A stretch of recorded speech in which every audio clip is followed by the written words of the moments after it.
दो गुरु चेला खूब छक के भोजन किया भंडारे में। अब तोन पर हाथ फेरते हुए गुरुजी ने कहा कि बेटा खड़ाऊ कहां रखी है देख, नीचे हम देख नहीं सकते। चेले की भी वही हालत थी, बोले गुरुजी ऊपर तो सब जगह देख ली, अब नीचे हो तो हो। अरे इतना काहे को। एक गुरुजी को आदत थी उनका कोई चरण दबाए तो सो जाते। दबाने वाला सोचे कि ये मना तो कर नहीं रहे, तो ये मना करें तो हम जाएं, तो उसने सोचा ये सो जाएं तो जाएं, पर उनकी आदत थी जैसे ही कोई जाता फिर जाग जाते। तो एक बार क्या हुआ, एक शिष्य चरण दबा रहा था उनका, तो चरण दबाया शिष्य ने तो सो गए। तो बड़ी देर हो गई तो शिष्य उठकर चल दिया। जैसे ही चला तो आंख उनकी खुल गई, तो तुरंत बोले हाँ बेटा तुम्हारे घर में और कौन कौन है। तो उसने कहा कि माता पिता और हम लोग 4 भाई। अब ये सुनता कौन, तब तक और सो गए। थोड़ी देर फिर उसने शिष्य ने देखा कि अब ये सो गए तो फिर जाएं हम, तो वो जैसे ही उठकर जाता वैसे ही जाग जाते। हाँ तो कितने भाई हो, तो उसने फिर कह दिया कि 4, पर वो उत्तर सुनने के पहले ही सो जाते थे। और जैसे उठकर चले तो जागकर फिर पूछते हाँ कितने भाई हो। तो शिष्य उत्तर देते देते थक गया, कब तक कहे कि 4 भाई हैं। जब चौथी बार भी उन्होंने यही पूछा कि हाँ तो कितने भाई हो, सो चेला बोला गुरुजी अब तक तो 4 हैं, सवेरे तक 3 बचेंगे। बार बार गुरु आज्ञा। और सेवा हो तो राम जी की तरह गुरुजी के पास ऐसे शिष्य, हे भगवान नया नया चेला बनकर बैठा। अब गुरुजी छप्पर में बैठे, अंदर बाहर छप्पर, सामने मैदान। तो गुरुजी ने कहा कि बेटा वर्षा होने लगी है और गाय मैदान में बंधी हुई है, उसको बंधन से मुक्त करो ताकि वो भी छाया में आ जाए। शिष्य वहीं बैठे बैठे बोला गुरुजी मुझ जैसा जीव क्या किसी को बंधन से मुक्त करेगा, जो स्वयं बंधन में हो। और बंधन से मुक्त करना किसी को तो आप जैसे महापुरुषों का काम है। क्षमा करें गुरुदेव, अनधिकार चेष्टा मुझसे न होगी। गुरुजी भी समझ गए चेला नहीं गुरु ही मिला है। गुरु ही गए, गाय को बंधन से मुक्त किया। फिर आकर अंदर बैठ गए, मन नहीं माना तो बोले बेटा बाहर जाके देखो पानी बरस रहा है कि नहीं। चेला बोला गुरुजी ये बिल्ली बाहर से ही आई है जो आपके पास बैठी है, इसके शरीर पे हाथ घुमाओ, गीली हो तो समझ लो पानी बरस रहा है, सूखा हो तो समझ लो पानी बरसना बंद हो गया है। गुरुजी फिर चुप रह गए। रात को सोने लगे तो कहा ये दीपक जल रहा है इसको बुझा दो। चेला बोला गुरुजी सर्दी बहुत है कौन उठे, आप तो रामायण की बात मानो, मुंह दिए नयन कतहु को ना, आंख बंद कर लो बुझाई समझाओ। गुरुजी सरल स्वभाव के थे, कुछ नहीं बोले, चलो ठीक। दूसरे दिन सवेरे सवेरे एक भक्त लड्डू लेकर आया, 1 किलो लड्डू, भगवान को भोग लगाओ सबको बांटो। तो गुरुजी ने भगवान को भोग लगाया। उस चेले से कहा कि बेटा भगवान का प्रसाद लेगा, तो हाथ जोड़कर बोला गुरुजी मैंने 3 आज्ञाएं नहीं मानी है, अगर चौथी भी नहीं मानूंगा तो घोर पाप लगेगा। ये एक बार एक डॉक्टर ने कहा कि हल्का भोजन किया करो और दवा करो, परहेज करो, ठीक हो जाओ। और रास्ते में चला, सोचने लगा हल्का भोजन किया, हल्का। अब उसने अकल लगाई कि मिट्टी से हल्का पानी है, मिट्टी नीचे बैठ जाती, पानी ऊपर उठ जाता, मिट्टी के ऊपर रहता पानी, पानी हल्का है। फिर सोचने लगा कि पानी के ऊपर घी तेल डाल दो तो पानी के ऊपर तैरता है घी तेल, तो पानी से हल्का घी तेल, और फिर घी तेल में जो सिके पूड़ी पराठा वो उससे भी हल्का। अब वो बोलो ऐसा हल्का भोजन करे।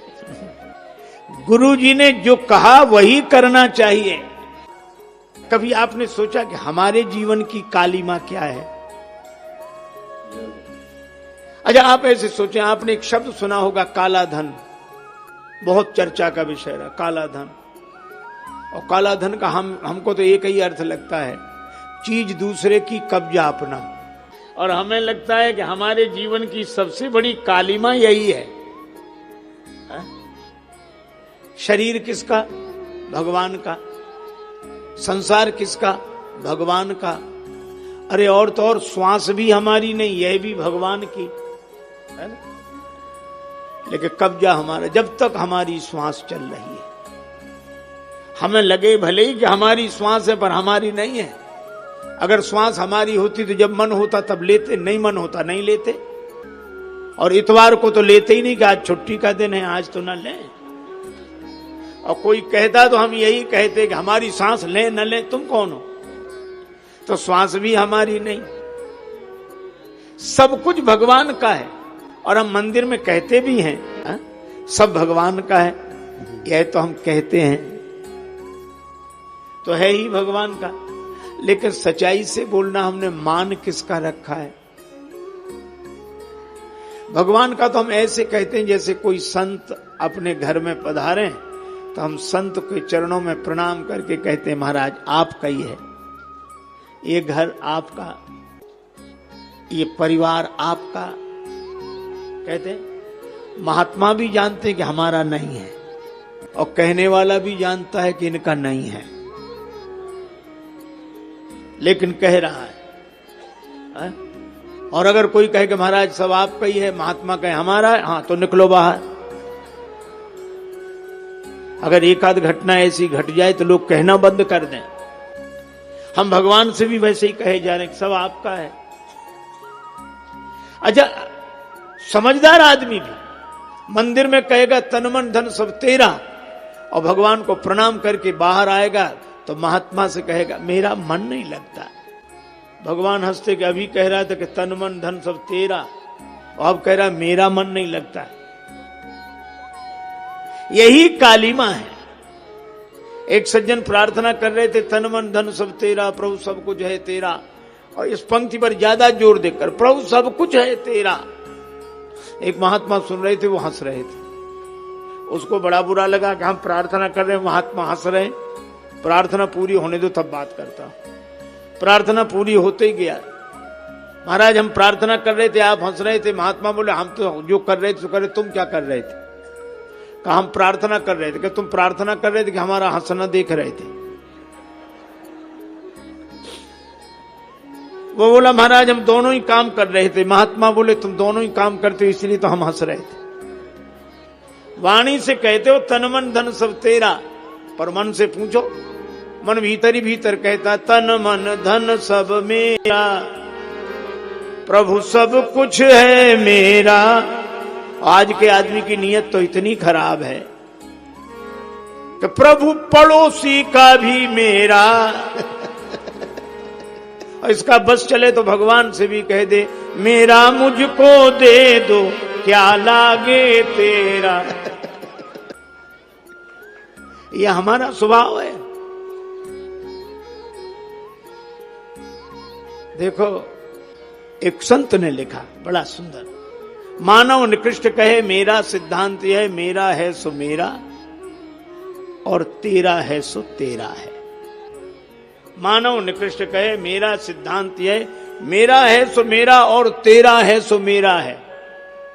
मेरा तो मेरा, तेरा भी मेरा।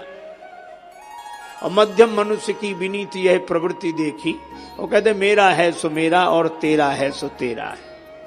पर उत्तम मनुष्य के विचार अति उच्च देखे, मेरा तेरा है सो तेरा और मेरा है सो तेरा है। और तीनों के बीच में बोल उठा ज्ञानी नर, ये झूठा झमेला है, न मेरा है न तेरा है। तो है किसका? ये भगवान का, न मेरा न तेरा। जय श्री राम। यह पूरी कहानी हमें एक गहरी सच्चाई समझाती है। जीवन में सबसे बड़ा बोझ हमारा मेरा मेरा का भाव है। गुरु चेहला के हास्य में छुपा संदेश यही है कि जब तक हम हर चीज को अपना मानते रहेंगे तब तक उलझने भी हमारी ही रहेगी। और जिस दिन समझ आ गया कि तन मन धन सब ईश्वर का है, हम तो बस यात्री हैं, उसी दिन जीवन हल्का होने लगेगा। दोस्तों याद रखिए, सफलता का रास्ता बाहरी चीज़ों से नहीं, अंदर की साफ नीयत से शुरू होता है।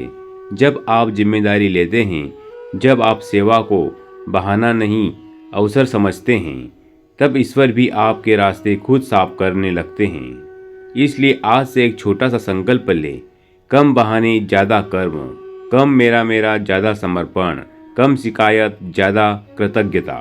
जीवन वही है जहाँ आपका मन है। अगर मन सही दिशा में है तो पूरी दुनिया अवसरों से भरी है।